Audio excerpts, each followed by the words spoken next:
ये बात है ईयर 1988 की, जब स्कॉटलैंड के करीब समंदर में दुनिया की सबसे ज्यादा एडवांस्ड और सबसे ज्यादा ऑयल प्रोड्यूस करने वाली रिग जोरदार धमाकों से गूंज उठी और सिर्फ चंद ही मिनटों में समंदर की नजर हो गई।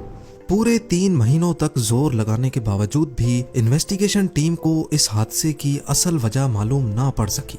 लेकिन फिर 3 महीनों के बाद जब ऑयल रिग का मलबा समंदर के नीचे से निकाला गया तो उसमें से कागज का एक छोटा सा टुकड़ा मिला और उस टुकड़े में जो कुछ लिखा था उसने सारे हादसे की हकीकत को खोलकर सामने रख दिया।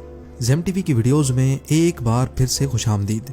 नाजरीन, 1976 में स्कॉटलैंड के शहर एबरडीन से 190 किलोमीटर दूर वीरान समंदर के ठीक इस हिस्से में ऑफशोर ऑयल प्लेटफॉर्म, जिसको पाइपर अल्फा कहा जाता था, उसने ऑयल की एक्सट्रैक्शन और प्रोडक्शन का काम स्टार्ट किया। पाइपर अल्फा एक बहुत ही मजबूत और एडवांस्ड ऑयल प्लेटफॉर्म था जिसमें 185 किलोमीटर फी घंटा के समंदरी तूफान को भी बर्दाश्त करने की सकत मौजूद थी। था तो ये समंदर के एक ऐसे हिस्से में जहां दूर दूर तक कोई शहर आबाद नहीं, लेकिन पाइपर अल्फा अपने आप ही एक शहर था, क्योंकि एक वक्त में यहाँ 226 वर्कर्स रहते थे जो शिफ्टों में 24 घंटे काम किया करते थे। अपने दौर की हाई टेक रिग होने के साथ साथ पाइपर अल्फा दुनिया की सबसे ज्यादा प्रोडक्टिव रिग भी थी, जो अपने अच्छे वक्तों में डेली 3 लाख से ज्यादा ऑयल के बैरल्स प्रोड्यूस करती थी। इसकी कामयाबी देखते हुए 4 ही सालों के बाद यानी 1980s की शुरुआत में ही इसको नेचुरल गैस और लिक्विड पेट्रोलियम गैस की प्रोसेसिंग के लिए भी इस्तेमाल किया जाने लगा।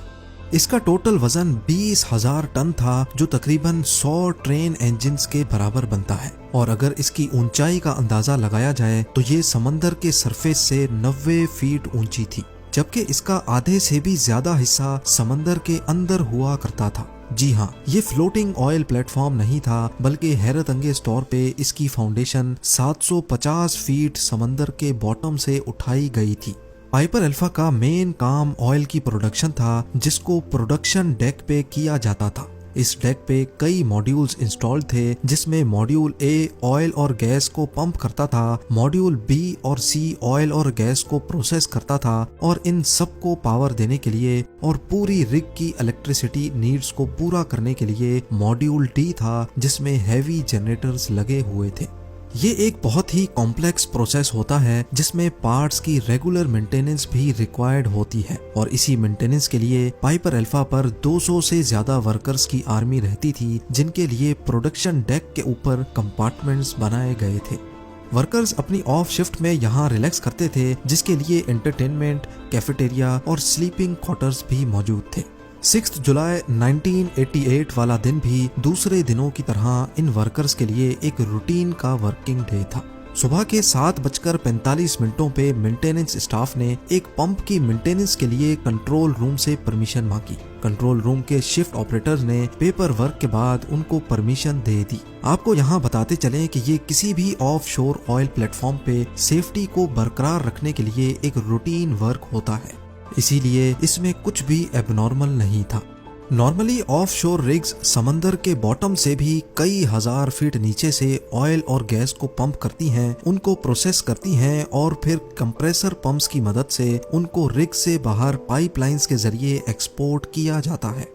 क्योंकि यहाँ बात हो रही है क्रूड ऑयल, नेचुरल गैस और एलपीजी की, जो कि इंतहाई इनफ्लेमेबल फ्यूल्स हैं। इसी वजह से इस सारे प्रोसेस में कई सेफ्टी वॉल्व्स भी लगे होते हैं, ताकि अगर किसी वजह से भी कोई पंप खराब होता है तो जमीन से निकलने वाली खतरनाक गैस का वॉल्व ऑटोमेटिक बंद हो जाए।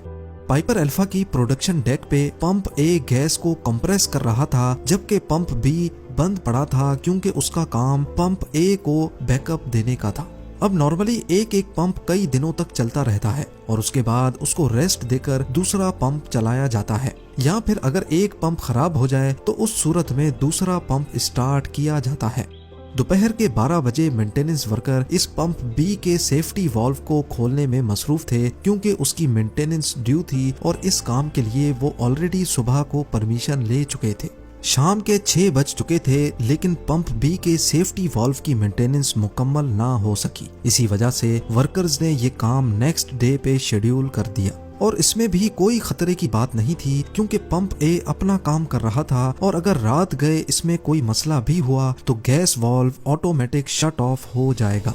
सुबह की शिफ्ट खत्म होने का वक्त आ चुका था। सारे वर्कर्स ने नाइट शिफ्ट वालों को चार्ज दे दिया। नाइट की शिफ्ट में टोटल 62 वर्कर्स थे जबकि बकाया 164 वर्कर्स ऊपर लिविंग क्वार्टर्स में रिलैक्स करने चले गए। नाइट शिफ्ट के वर्कर्स के लिए भी ये एक रूटीन वर्किंग डे था, लेकिन अब वो टाइम आ गया जब चीजें बिगड़ना शुरू हो गईं। रात के 9:45 पर कंट्रोल रूम स्टाफ को एक अलार्म शो हुआ कि पंप ए ट्रिप हो चुका है। ये पंप गैस को 78 एटमॉस्फेयर पे कंप्रेस करता था। ये इतना ही प्रेशर है जितना गाड़ी के टायर में हवा के प्रेशर को 50 टाइम्स बढ़ा दिया जाए। पंप ऑपरेटर की एक टीम पंप ए के पास गई और उसको रीस्टार्ट करने की कोशिश की। नॉर्मली पंप आसानी से स्टार्ट हो जाता है, लेकिन इस बार वो नहीं हो रहा था। अब कंडीशन ये थी कि जमीन के नीचे से गैस मुसलसल टैंक में जमा होती जा रही थी और अगर अगले आधे घंटे तक पंप ना चला तो गैस वाल्व बंद हो जाएगा और इसके साथ ही पूरी रिग का प्रोडक्शन प्रोसेस भी। बेशक ये इतना डेंजरस तो नहीं था, लेकिन वर्कर्स रिग के शटडाउन को हर कीमत पर अवॉइड करना चाहते थे। ऑपरेटर्स के पास अब सिर्फ एक ही ऑप्शन बचा था कि बैकअप पंप यानी पंप बी को स्टार्ट किया जाए। लिहाजा वो कंट्रोल रूम गए और मेंटेनेंस शीट में देखा तो मालूम पड़ा कि सुबह की शिफ्ट वालों ने पंप बी पर अभी तक मेंटेनेंस का काम स्टार्ट ही नहीं किया। ये देखकर पंप बी को ऑन करने का फैसला किया गया। पंप बी को स्टार्ट करते ही सब कुछ वापस नॉर्मल हो गया, लेकिन इसके 10 मिनटों के बाद 9:55 पर कंट्रोल पैनल में कई और अलार्म्स बजना शुरू हो गए और ये कोई वार्निंग अलार्म्स नहीं थे, बल्कि ये गैस लीकेज अलार्म्स थे। यानी ये इस बात की निशानी थी कि रिग में कहीं ना कहीं गैस लीक हो रही है। अभी कंट्रोल रूम का स्टाफ कुछ और करता कि अचानक एक जोरदार धमाका हुआ और रिग में आग भड़क उठी। पास गुजरती हुई एक मेंटेनेंस शिप के कैप्टन ने ये पूरा मंजर देखा, जिसने बताया कि रिग में पहले ब्लू कलर का फ्लेम भड़का था। इस धमाके ने तो जैसे पूरी रिग में हलचल मचा दी। कुछ वर्कर्स ने पानी में छलांग लगाकर अपनी जान बचाई तो कुछ एसओपी को फॉलो करते हुए हेलीकॉप्टर रेस्क्यू का वेट करने लगे। इतने में रिग का तमाम ऑटोमेटिक सेफ्टी सिस्टम एक्टिवेट हो गया, जिसने जनरेटर्स, पंप्स और कंप्रेसर्स सबको बंद कर दिया। वो जहां 24 घंटे शोर शराबा रहता था, वहां अब एक खौफनाक खामोशी छा गई। लेकिन ये खामोशी ज्यादा देर ना चल सकी। 10:20 पे रिग में दूसरा धमाका हुआ। अब धुएं और भड़कती आग की वजह से हेलीकॉप्टर रेस्क्यू का सवाल ही नहीं था। पास मौजूद शिप्स जो अंडर वाटर पाइपलाइंस इंस्टॉल कर रही थीं, वहां से ये पूरा मंजर देखा भी गया और उसको रिकॉर्ड भी किया गया। इस वक्त तक ये खबर आग की तरह फैल चुकी थी। यूरोप समेत पूरी दुनिया के न्यूज चैनल्स इस हादसे को रिपोर्ट करने लगे। अभी आग बुझाने के लिए कुछ और किया जाता कि एक तीसरे धमाके ने पूरे पाइपर अल्फा को हिला दिया, जिसके नतीजे में प्रोडक्शन मॉड्यूल्स और लिविंग क्वार्टर्स समंदर में जा गिरे। वो दिन जो एक रूटीन वर्किंग डे था, वो अब तारीख का अफसोसनाक दिन बनने जा रहा था। पाइपर अल्फा के हादसे में 167 वर्कर्स अपनी जान से हाथ धो बैठे, जबकि 59 वर्कर्स इंतहाई मुश्किल हालात में अपनी जान बचाने में कामयाब हुए। पहले धमाके से लेकर तीसरे धमाके तक पाइपर अल्फा को तबाह होने में पूरा 1.5 घंटा लगा और इस खबर ने सबसे बड़ा धचका ऑयल इंडस्ट्री को दिया। दूसरी रिग्स पर काम करने वाले वर्कर्स ने अपनी जॉब से रिजाइन करना शुरू कर दिया और कई ऑयल प्लेटफॉर्म्स को सेफ्टी चेकअप्स के नाम पे बंद कर दिया गया। सबसे बड़ा सवाल ये उठाया जा रहा था कि आखिर इतनी एडवांस्ड और इतनी प्रोडक्टिव रिग कैसे तबाह हुई। एक इन्वेस्टिगेशन टीम कायम की गई जिसको इस मामले की तह तक जाना था, लेकिन उनके पास फोटोग्राफिक एविडेंस और चंद चश्मदीद गवाहों के सिवा और कुछ भी नहीं था।